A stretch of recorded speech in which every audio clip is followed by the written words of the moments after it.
hello, everybody. This is your host, Chuck Horton, coming to you live from Las Vegas, Nevada today at Freedom Fest, and joined today by Drew Lamb in the studio in his own house, the bunker in his house, and Colby Olson, secluded in his garage, or wherever he does his things from. And we're joining you tonight for another episode of Double Cross Radio, coming to you live from wherever you may be. So welcome, guys. Hey, Chuck. How's it going? Well, I'm doing great. I'm hoping my sound's coming in okay. I'm this is the first time I've tried out my new mobile application, and it seems to be working. Sounds coming in pretty good, man. Yep, you are loud and clear. I brought my kids with some popsicles, so I actually got the living room for the night. Oh, so you got it out of the garage. Excellent. Well, we were going to have the world-renowned Jeff Berwick on tonight, but he is here at this Freedom Fest also, and he's got a lot of people asking for his time, and this is kind of where he makes his contacts and does a lot of his business, which is big business for him. So I understand if trying to have him on the show during one of these conferences is kind of difficult. So we have another backup contingency plan set for you guys so that you will be entertained regardless. And I think we should start off by finally getting to cover in depth this shooting in Ashland that happened about a month ago, or a little over a month ago now, of Mr. Harris in Ashland that was killed by sheriff's deputies. And Drew, you sent me the grand jury report. I read that before the show. Just incredible how police have gotten to a point where they just go by, it's like they're going by the numbers. If this happens, then do this. If this does not happen, do this. And they don't even think anymore. They're just programmed robots that just shoot on command. And the command has already been programmed inside them. Well, they showed up with a SWAT team. Yeah, they showed up. Like, they were expecting 7 officers. Yeah, they were expecting to have a shootout with Earl C. Harris. That was the plan. And it looked like, reading the report, it was Sergeant Whipple who shot him in the chest. And they said that he,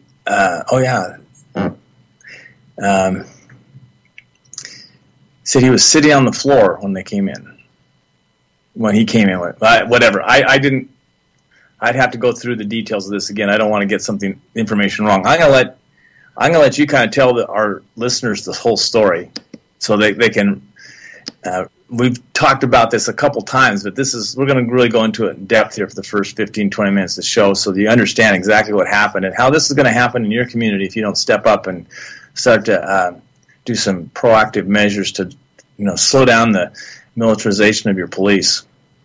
I really want to get into this one, especially being ex-military. I mean, this strikes to the heart of me that this is what's happening. I mean, it's unjust, and it doesn't need to be the way that we rule our society. There's no rule from government. Well, and this all started from a $55,000 loan that Harris had taken from U.S. Bank that, according to Harris, had been converted into a promissory note without his prior knowledge. I don't know how that happened, but then apparently he was delinquent in repaying it, and it looks like his home was used as collateral, so the bank foreclosed, and U.S. Bank, I think they were the only bidder, or they were at least the highest bidder. That usually happens when your home is foreclosed upon and auctioned off. Typically, the bank is the highest bidder. And so, let's see. I'm just reviewing the document here that came from the district attorney.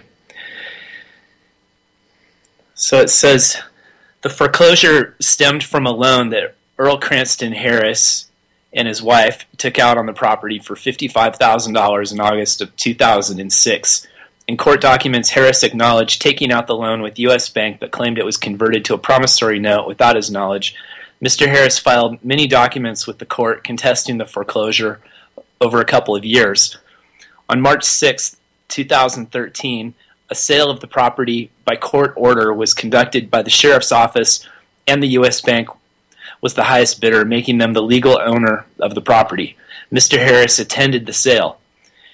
In further court proceedings, Jackson County Circuit Court ordered that Mr. Harris was to vacate the premise no later than 11:59 p.m. on May 17, 2014.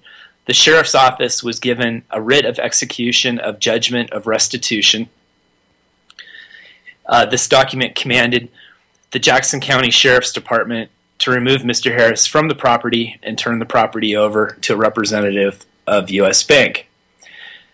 The Jackson County Sheriff's Department handles about 3 writ of execution a week, mostly from landlord-tenant situations. Yes, I've filed many of these in my day.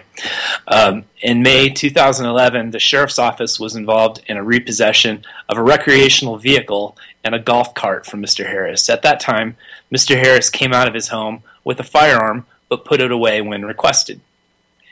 With this past history, there was concerns about Mr. Harris being confrontational and armed. The Jackson County Sheriff's Department decided to have additional officers accompany the sheriffs from the Civil Division. The Sheriff's Office personnel arrived in 4 vehicles. A total of 7 sheriff deputies were at the residence. They were all dressed in uniform or SWAT gear, clearly identifying themselves as police. The front gate was locked, and the police cut the lock and opened the gate. The residence has a front and rear entry. The 3 officers that approached the front door were dressed in uniform and knocked on the door. They announced that they were from the Sheriff's Office. Sergeant Grantham, the supervisor in charge of the Civil Division, spoke to Mr. Harris. The door has a window in the door. I didn't write this, by the way. This came from the DA. Mr. Harris opened the top window, communicating through the window. He refused to open the door. The police explained that they had a court order, writ of execution on the eviction. He still refused to open the door. Mr. Harris said he was going to call his attorney. He left the front door area and returned a few minutes later with what officers believed was a cordless phone. Deputy Pencava then had a conversation with Mr. Harris, again telling him to open the door. They had a court order and he needed to come out. Mr. Harris said that he was not coming out. As Deputy Pencava was standing at the front door, he could hear officers trying to make entry at the rear door. Mr. Harris appeared to hear the noise as well and went out of sight of Deputy Pencava. At the time Mr. Harris went out of view of Deputy Pencava, he did not have any type of long gun in his hands. Deputy Pencava then broke the window to the front door to be able to reach in and unlock the door. As Deputy Pencava entered the house, he was in the kitchen and could not see any other officers or Mr. Harris. Deputy Pencava then looked down a hallway and saw Mr. Harris coming toward him carrying a long gun. At this point, Mr. Harris was approximately 10 feet from Deputy Pencava and advancing toward him. Deputy Pencava recalled yelling, "He's got a gun, drop the gun, he's down the hall." Deputy Pencava then fired 3 shots at Mr. Harris as he continued to advance toward Deputy Pencava. Sergeant Whipple was dressed in SWAT gear. Sergeant Whipple attempted entry into the rear door. When they forced entry, the door actually led to a sunroom. A secondary door leads into the home. Sergeant Whipple then attempted forced entry of the secondary door. It was blocked by a recliner chair, making entry difficult. Sergeant Whipple waited several seconds, but Harris did not come to the rear door. Sergeant Whipple then heard 3 shots. Sergeant Whipple did not know who fired at this point. He enters the residence and sees Deputy Pencava in the hallway area looking down in the hallway. Sergeant Whipple sees that Mr. Harris is sitting up in the hallway with a shotgun in his hand. Sergeant Whipple said that Mr. Harris was focused on Deputy Pencava. Sergeant Whipple then saw Mr. Harris raise the shotgun 6 to 7 inches to a pointing position. Sergeant Whipple believed that Mr. Harris was about to shoot Deputy Pencava. Sergeant Whipple shot 1 round at Mr. Harris, hitting him in the chest. Mr. Harris then fell backwards, dropping the shotgun onto his lap. officers immediately started rendering aid to Mr. Harris. As they were applying pressure to the wounds, they located a small pistol in his front waistband. Mr. Harris was pronounced dead by ambulance personnel. During the investigation, a .38 caliber revolver was located in his back waistband. Both guns were loaded. The long gun was a shotgun that was fully loaded with alternating rounds of buckshot and slug ammunition. A number of other deputies on the scene reported hearing commands being given to Mr. Harris by Deputy Pincava and Sergeant Whipple. None of the other officers were in a position to see what had occurred, but could clearly hear commands. The Jackson County Major Assault and Death Investigation Unit was called to conduct the investigation. Under SB 111, Jackson County Deadly Physical Force Protocol, anytime an officer is involved in the use of lethal force, MADIU will be requested to handle the investigation. Officers from Medford Police Department, Oregon State Police, Ashland Police Department, and Central Point Police Department responded to assist in the investigation. Oregon State Police and Ashland Police Department worked together as the lead agency. An autopsy was performed by Dr. James Olson, the medical examiner. During the autopsy, it was determined that Mr. Harris was shot 3 times. One gunshot wound in the left upper chest along the clavicle. The second wound is in the center of the chest, and a third wound is on the left. In one of the bedrooms, 3 safes were located. Police contacted a locksmith to open the safes. Numerous guns were located, which were seized from the safes for safekeeping. Also located in one of the safes were 3 improvised explosive devices. Oregon State Police Explosive Unit responded and determined the IEDs were live. A further search revealed 3 additional improvised IEDs from a safe. In further searching, additional safes were located in a basement with items removed for safekeeping. The explosive devices were all safely disposed of by the Oregon State Police Explosive Unit. As police were investigating this case, a citizen who knew Harris approached the police. He testified that he knew Mr. Harris to always carry a firearm in his waistband. Mr. Harris had told him that he was in a fight over his property. He stated that Mr. Harris had made statements that he was upset with the bank and the judges for their actions in his foreclosure. He believed from his conversations with Mr. Harris that he was anti-bank rather than anti-government. He testified that Mr. Harris flew the United States flag upside down as a sign of distress. Deputy Pincava has been with the Sheriff's Office for 13 years. Prior to that, he'd been a reserve officer in another state. Deputy Whipple has been with the Sheriff's Office for 14 years. The grand jury heard from Oregon State Police Detective James Meacham as the use of force expert. He previously testified as an expert on 3 occasions in courts around Oregon. Prior to his testimony, he reviewed the statements of the involved officers. He testified about action and reaction time in a situation where an officer is faced with someone who is armed. Our protocols require that a grand jury make the determination as to whether the officer's use of force was justified under Oregon law. The grand jury deliberated for less than 10 minutes before announcing their decision that the actions of the involved officers in this case were fully justified and in compliance with Oregon law. From the testimony, it was apparent that Mr. Harris knew law enforcement were at his own home to evict him. He spoke to 2 uniformed officers and refused to exit the house. He then went out of sight from the officers and retrieved a loaded shotgun. Mr. Harris was aware that officers were entering the house and he intended to confront them with a loaded gun.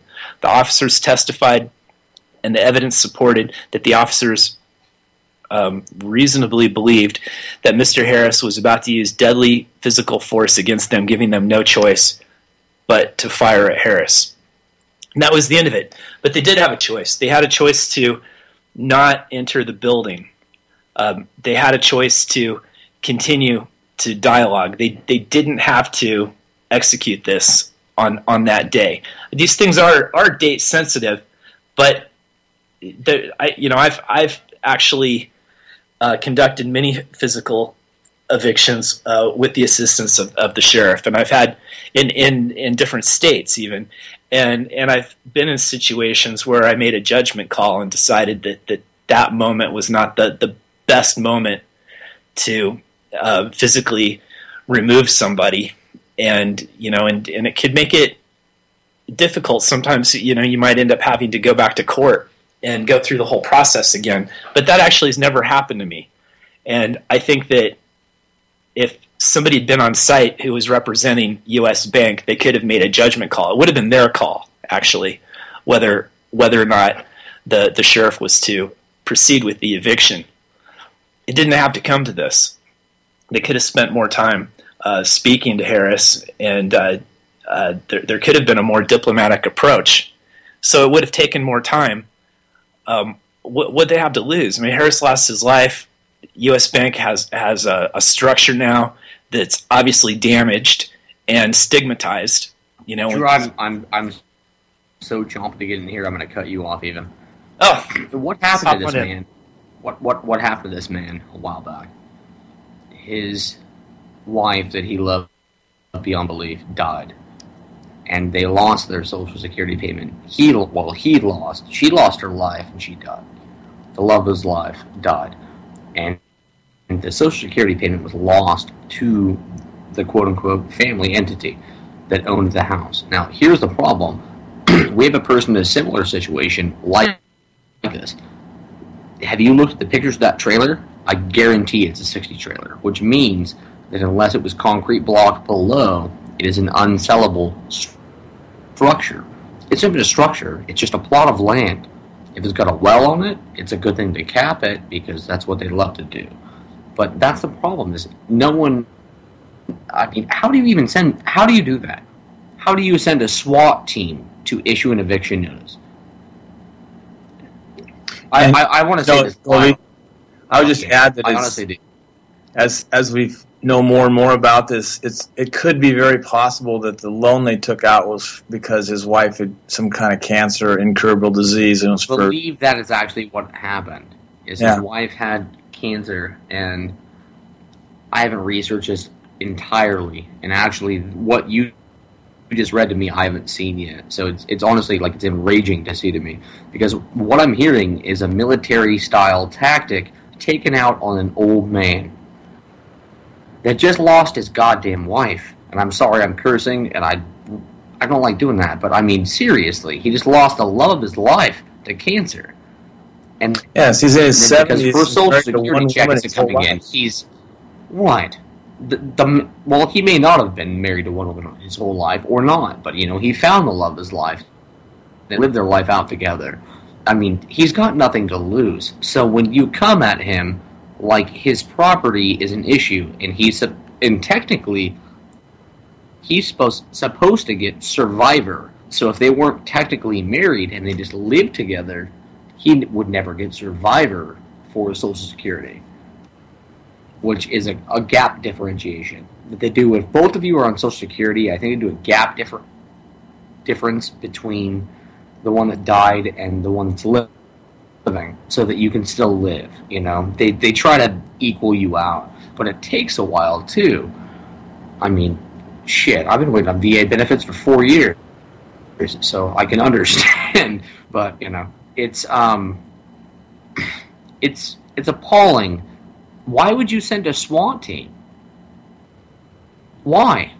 You were given the impression that you were going to induce violence, and everything that you explained in that is a tactic that I would have taken, which I wasn't actually one of those, but I was trained to do the same, in Afghanistan or Iraq as a ground clearer for a building. They took a ground clears building, Iraq-style, Afghanistan-style tactic into evicting an old man because he likes guns and he knows that he's being fucked. For lack of better words, he is. The government does what? When the people that really need it don't get it. And this is why, on the last radio show, I don't agree with this open border thing, because right now there's a problem. We're just stealing from people to fund anything we can to move a party forward that doesn't deserve to be moved forward, that we have fought against our entire lifespan. that wants control, and we're fighting against it. Some of our anarchists are fighting against it because of the open border mentality. It's appalling to me. Everyone knows what's going on that has really looked into everything, and some of them get on board and they haven't looked at everything yet. That happens, but we're seriously dealing with a demographic that's, if you're in bed with government, you need to look at what you're doing. Even being a PCP, I don't know what's going on anymore. Chuck can feel the same thing, and Drew left because of that same feeling. David left because of that same feeling. They don't listen, they don't care, and we don't matter. The people don't matter. They don't give a hell. It's all about who has the money. The money makes the rules. And I will turn it right over right there. Well, Colby, I just want to make one point about the open border situation, and your stand that you're taking on it makes sense if you live in a socialist, communist country, because if you let people in that are just going to come in and drain your resources, there's no way you can provide for a level of services that the people are going to expect.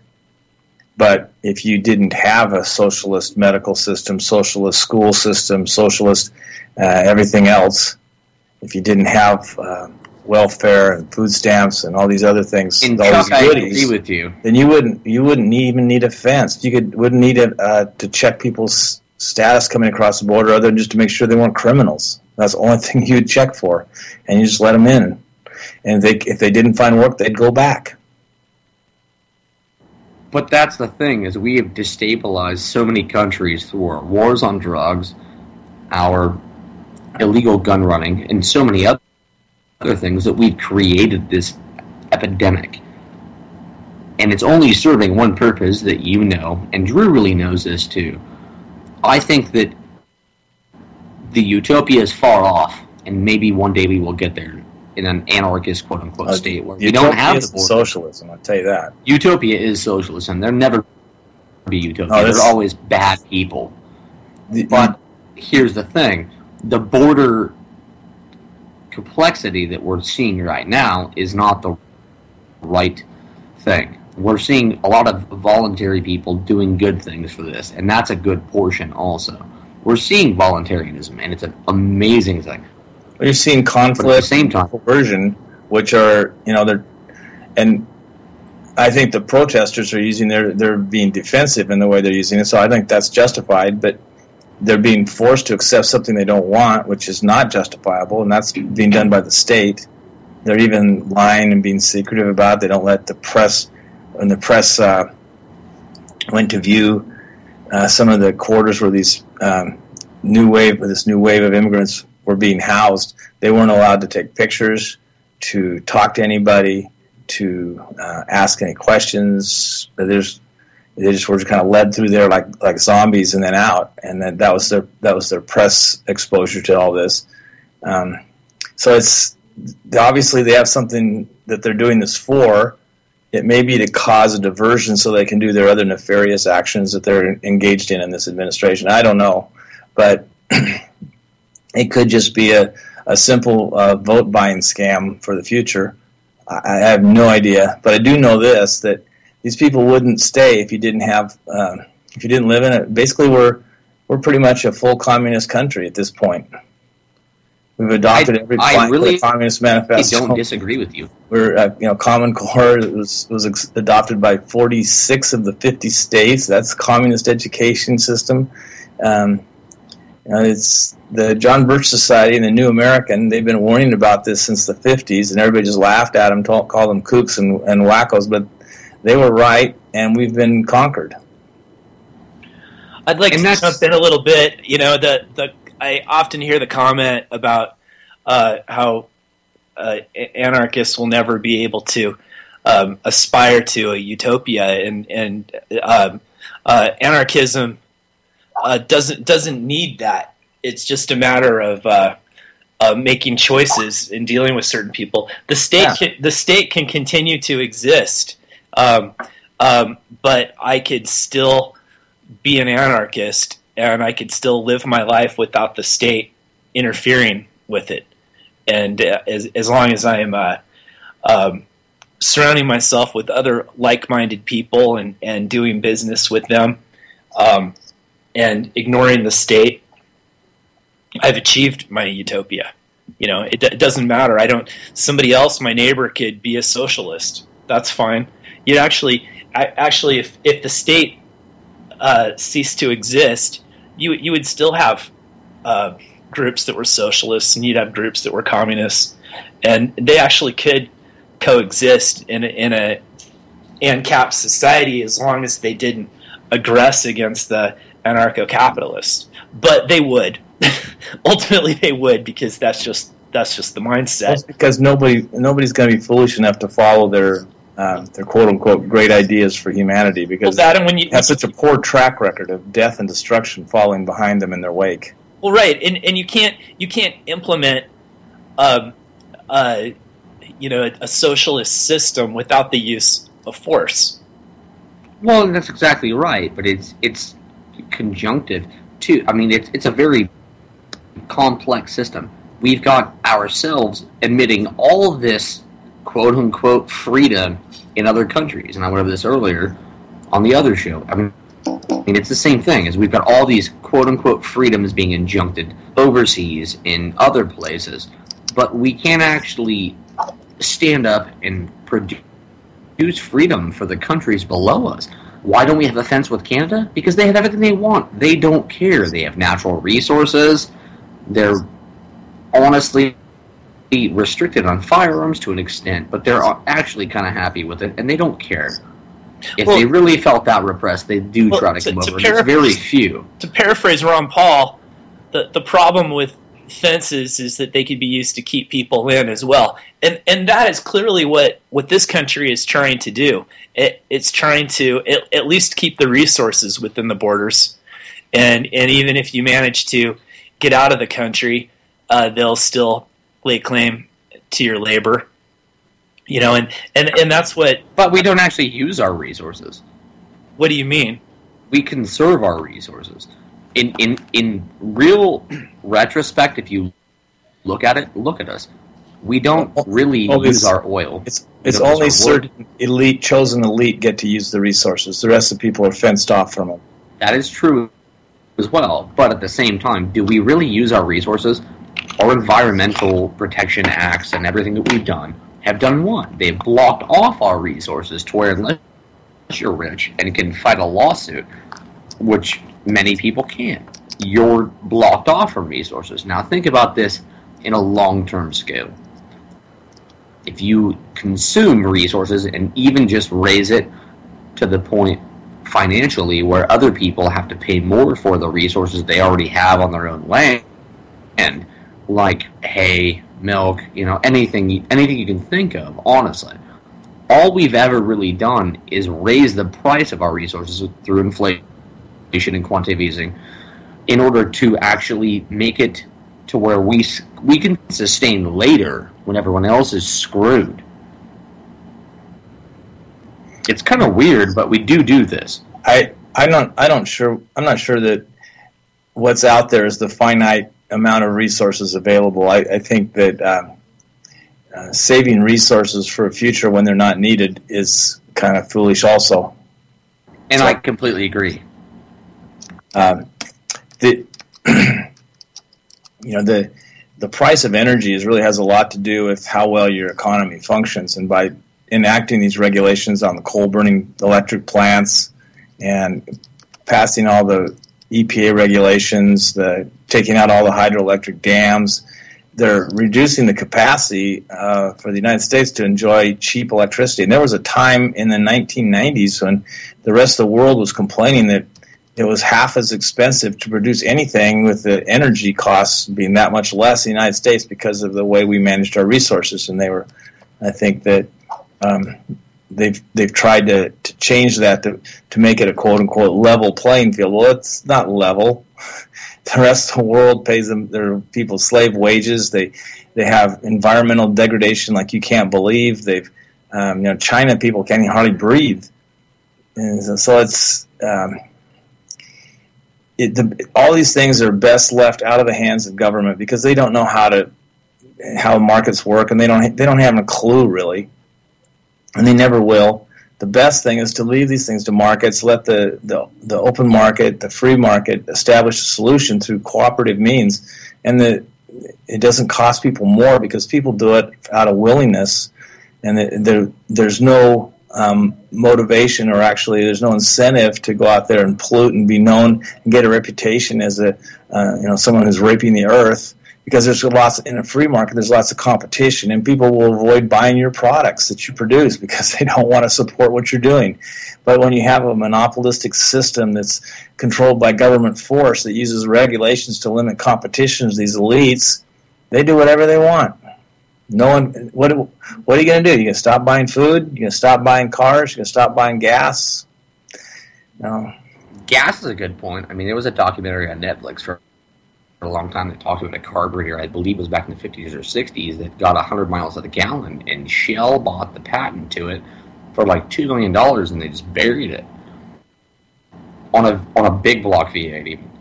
100 miles to the gallon on, nothing abnormal. I remember these things have happened. School telling me about this, that the reporters went out there to see this, and the guy goes out, because they made the car very light.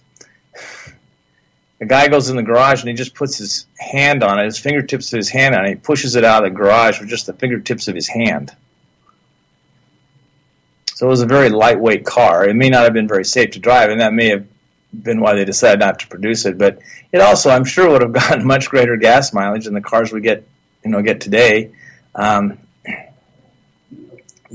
Just putting the corn, the ethanol from corn into gasoline mixtures makes the mixture less efficient. It produces less energy per volume of gas that's burned, so that extra 10% that you add to the gasoline requires more gasoline to be burnt, so it's almost like it's there for nothing. It's very destructive to the parts in your engine. Anything that's plastic gets melted. That's because ethanol is 110 octane. Yeah, and it's all that regulation, whatever is done just to help corn farmers, to subsidize them. They're stealing the resources of other people to make the corn product cheap enough that they can put it in the gasoline. Well, that's just ludicrous. That's how the governments think markets work. They don't really understand that no one in their right mind would do that in a sane society, in a free market. They would, if it isn't as efficient, if it costs more money, why do that? Chuck, when I lived, to be honest, when I lived at Fort Hood, Texas, you could get straight E85, which is ethanol gas, which is the corn fuel, at $2.50 when everything else was really high, and this was back in 2008, 2009. I had a Honda that had $40,000 worth of modifications to it, but I could not pass it on the state level. This is probably the second or third time I've actually brought this up. But seriously, I mean, I couldn't pass emissions and put it on the road, and I transferred it because of the actual induction point. It's 110 octane. Straight ethanol is 110 octane, and it's cheaper than hell if you're in Texas because they produce the heck out of it. Well, it's also been the production of it is very expensive. The price has been subsidized by government. Why? Into the corn farm. Wrong. Oh, they have over. I couldn't actually drive my car on the road with it. They have over 30 different kinds of subsidies that corn farmers get. Watch that movie. What was it called? Big Corn. I've seen that one. Definitely, yeah. Yeah, I've seen it. It's amazing. Those guys, a lot of them. Nobody makes any money on it until they get their subsidy money back. And that's the only way the farmers make any money. They all lose money on their crops, but they get saved in the end by the government subsidy money. That's just ridiculous. Yeah, but who's the one that grows the corn seed? Well, none of them would grow corn seed if they were losing their ass on it every year. They just switch to a different crop. No, who is the one that actually grows the seed that they're using? Oh, I'm sure it's Monsanto. They seem to have their hands into everything these days. And, well, it's not them. It's really Bill Gates. He's got his hands everywhere. He's a major stockholder in Monsanto now. Yep. Well, I think that we've kind of drifted off the subject of poor Mr. Harris. I think we got to make some concluding statements in regards to him. And he's his death is really a tragedy for Southern Oregon. It's largely a result of giving the police this weapon, this SWAT team weapon. And when you give somebody a new tool like that, every problem is going to look, like a nail and you're a hammer. It doesn't matter if this requires a different kind of tool. It's going to look to them like, hey, this is something we need the hammer for. And in this case, as Drew pointed out, I think a lot better outcome could have been reached. And, of course, hindsight is always going to be pretty accurate. It's going to seem more reasonable than the horrible outcome that we had. And I do understand that police are in a stressful position. They don't want to die, and they see something that looks like they could get shot. And I think when Officer Whipple, is it Sergeant Whipple? Well, when he saw the guy and he was sitting on the floor, he'd already been shot twice. And he just gave him a point blanker in the chest. Pretty hard to miss on that shot. But I can tell you right now that if I'd been shot a couple times, I would. What Drew was saying, they knew when they were going in there that this guy was armed and dangerous, potentially dangerous. They knew he's under stress. They knew his whole situation, and yet they chose to escalate the situation, which just shows really poor judgment. But it's that same mentality.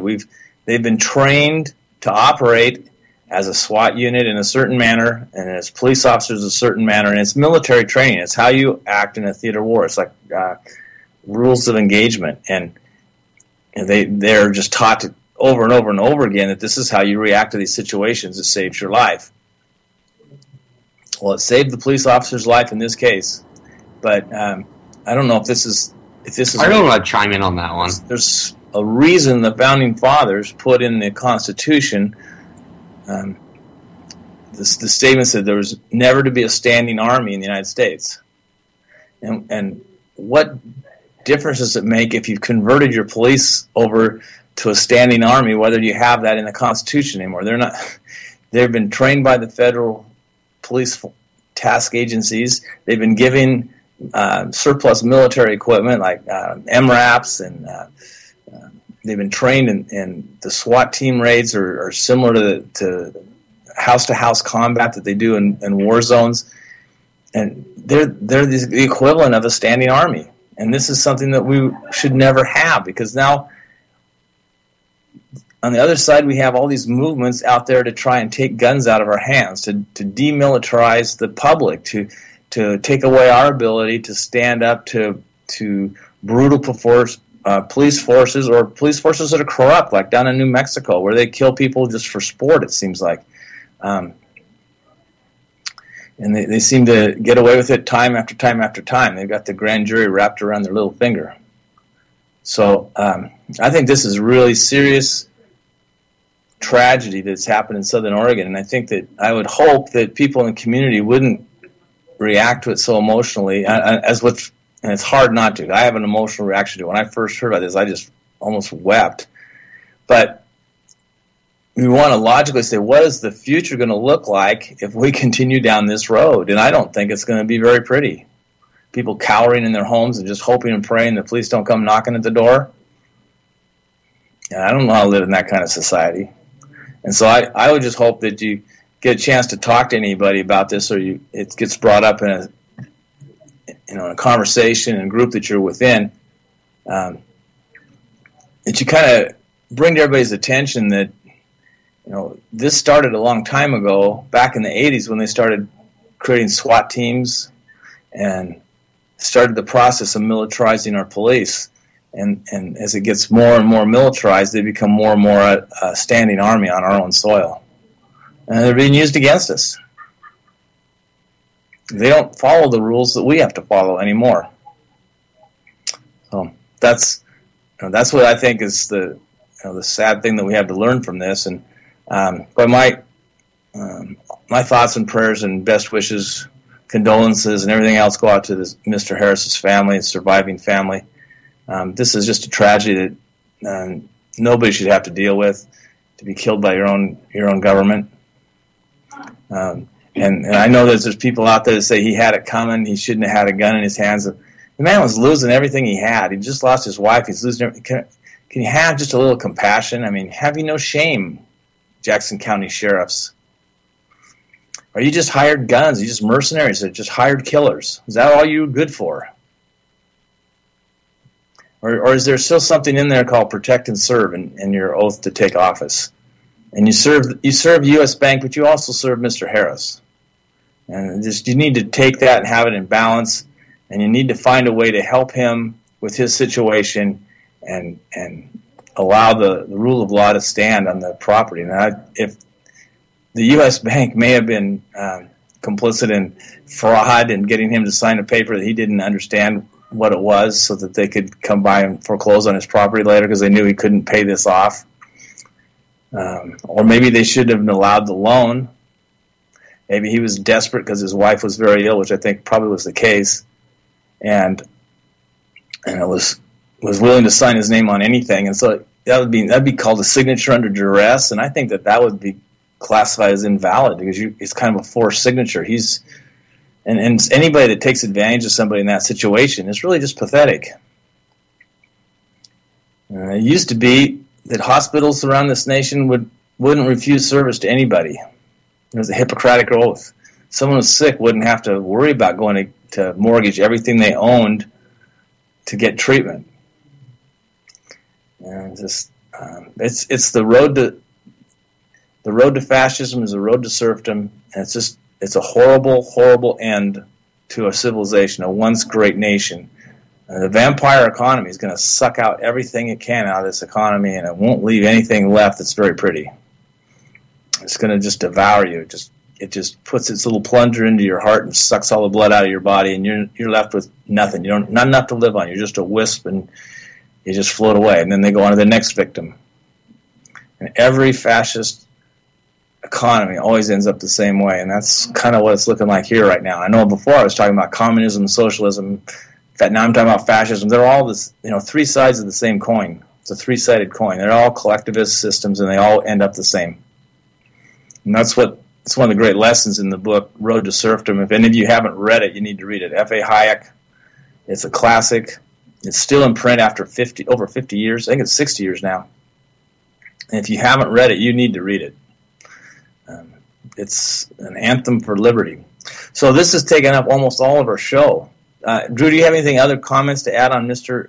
Harris? Because you really had it. That was awesome reading of and your comments about it at the beginning were awesome comments. It really kind of inspired me. Well, I'm glad we were able to touch on this again. It was something that I wanted to talk about. I've driven by his property a few times while I was out doing my work, and so I think about him often, and I'm alarmed that we have this militarized police force right here in our neighborhoods. And I really don't like the way they handled this. I think this was very poor leadership. And this is coming from somebody who's been involved in hundreds of evictions. This absolutely could have been handled differently. I could have handled this, and nobody would have had to fire a shot. Nobody would have gotten killed. And the bank would have gotten their property. It's all about diplomacy. Use your head. You talk these things through. Yeah, you give the guy a better choice. Even if it had taken a few extra weeks to get him out, it would have been worth it. Yeah, I don't think there's anything the U.S. Bank, I think they would have paid almost anything to avoid this kind of publicity. This is not the kind of thing you want to be associated with as a bank. You might as well be wearing a shirt that says Simon Legree on it. But that's the problem, though. It's not actually being broadcast as U.S. Bank. It is now. Well, do it as always. I know better. We've got other avenues to do things, but at the same time, it's just sad that. It makes me want to cry, honestly, because that could be me. My roommate could have moved out. I didn't have other assets to sell to actually live in the house I'm in, and that could have been the sheriff's department showing up here because I have a Jefferson State flag out front and shooting me dead in front of my children. And people don't realize these things at all. I mean, that's the seriousness nature of this. It says you're talking about a man that's lived in this house for how long? Since the '60s. His wife dies, and he's bent with that morning, first off, and then he's bent with the second morning, where Social Security is not going to help him out with the actual payment for the house, and it's in one sense it's the government owns you. I mean, they do. And there's other aspects. You've got this great debt. You got this great debt, and once your wife dies, guess what? You can't pay it, so we're coming for you. There's other aspects of the government right. that are complicit. It's just not right. The property taxes are another. I mean, people who go past the age of 65, when they're no longer able to really earn a living anymore, and they're still taxed on their property.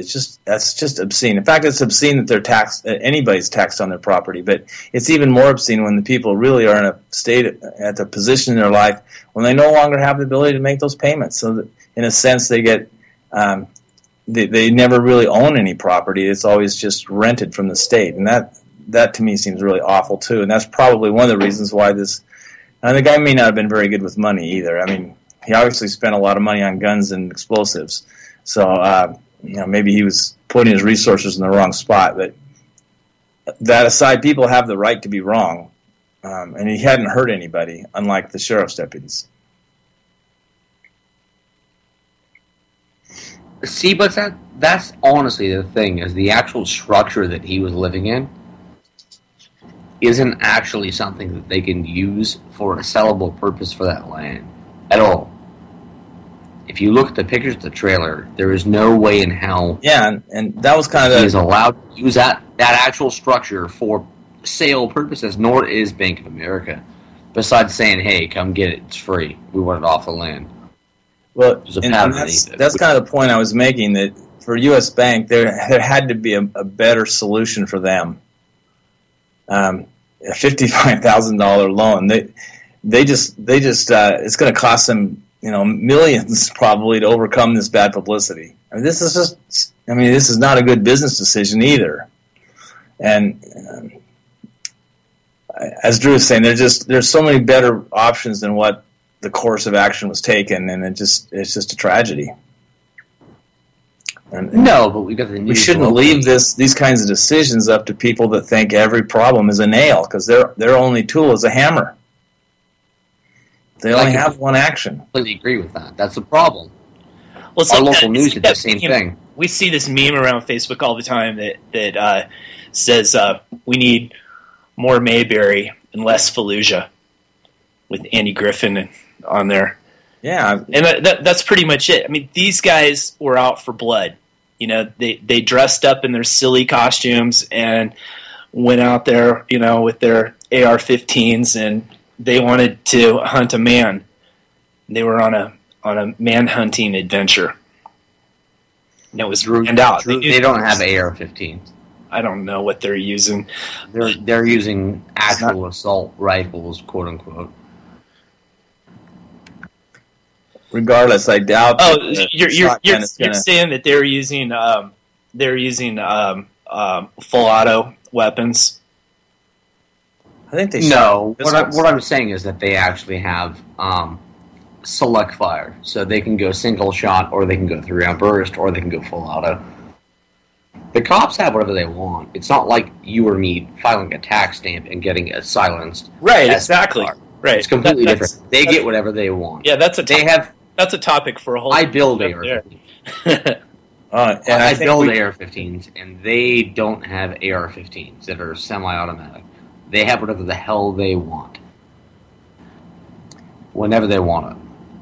I try to put a little announcement in for a future show. I think I made a contact today. It's somebody who knows somebody, so I haven't made the full contact yet. But somebody who's very much a ballistics expert, lives up in the area a little bit north of Albany, Oregon, in SIO, and he just loves to come on gun shows and talk about ballistics and how to make your own ammunition and things like this. And I told him I had 2 co-hosts that would love to have a show like this. So in the near future, I think we're going to have a show on guns for everybody out there. So that's unfortunately that this is probably coming out of the fact that we have to become prepared to fight our own police, and in some cases, and that's just really, it shouldn't be that way. I mean, if people think that that's justified, and I even have people in my own family who said, "Well, I would have shot him," and I just kind of go, "Oh my God, I got work to do." No, it's I don't think these guys are wearing a bulletproof vest. I don't think the guy's shotgun is going to tear a hole in a bulletproof vest. Well, there's other areas you could hit.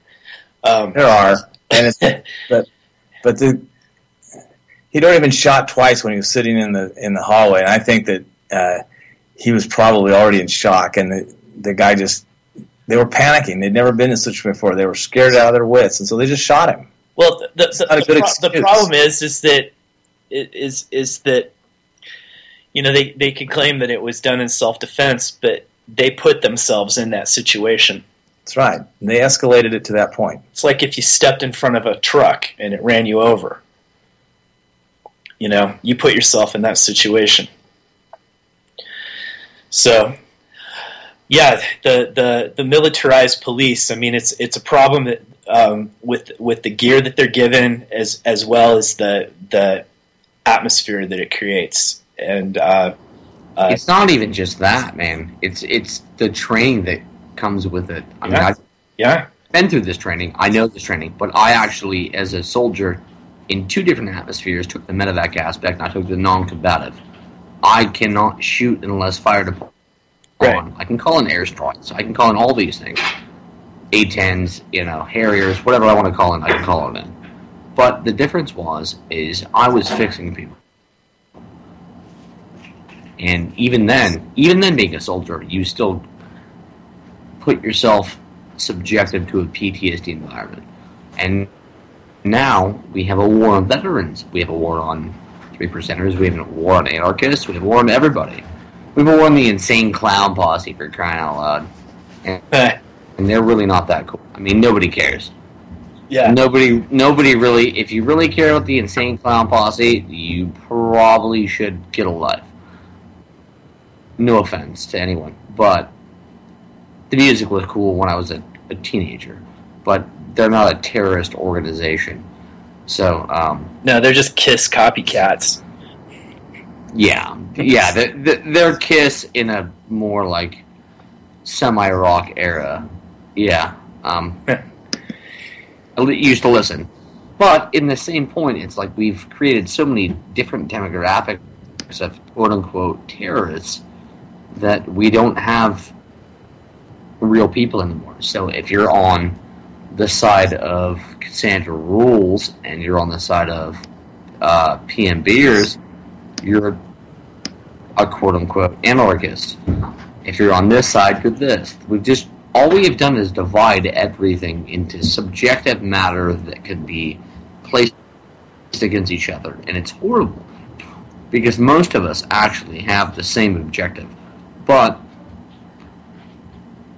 we're so placed against each other that nothing happens. I mean, Chuck and Drew actually...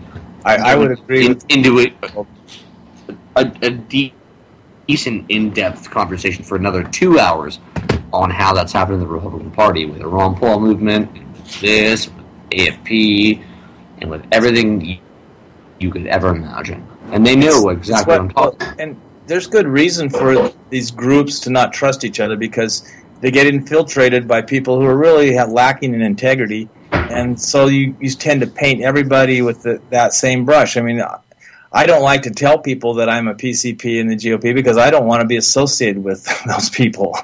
I don't want people to think that I actually rub elbows with that kind of scum.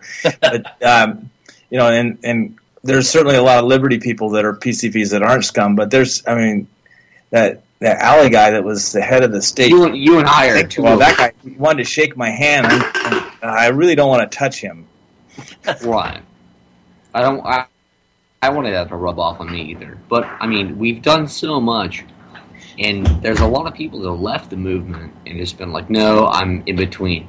Well, the problem is if you don't, because how the system works, if we don't become aligned as one, which we've actually done in this county, by the way.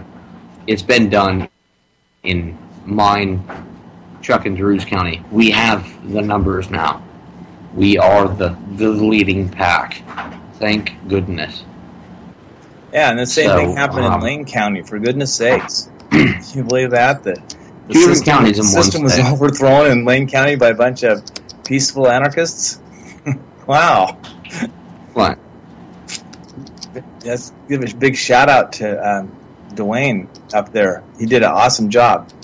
They will get violent with their words, but they will not actually get violent.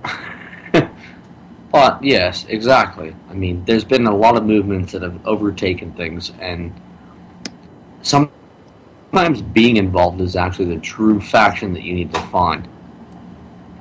Sometimes things don't work your way, but if you continue to be involved... I'll say this, for all the scummy people that are solid. Colby, I've found some really genuinely good people within the GOP that I really like being aligned with, but I don't mention them as that's the reason I'm aligned with them. I mention from their being aligned with Americans for Prosperity or Campaign for Liberty and these organizations because I have more pride in being associated with those organizations, even though I don't technically belong to them.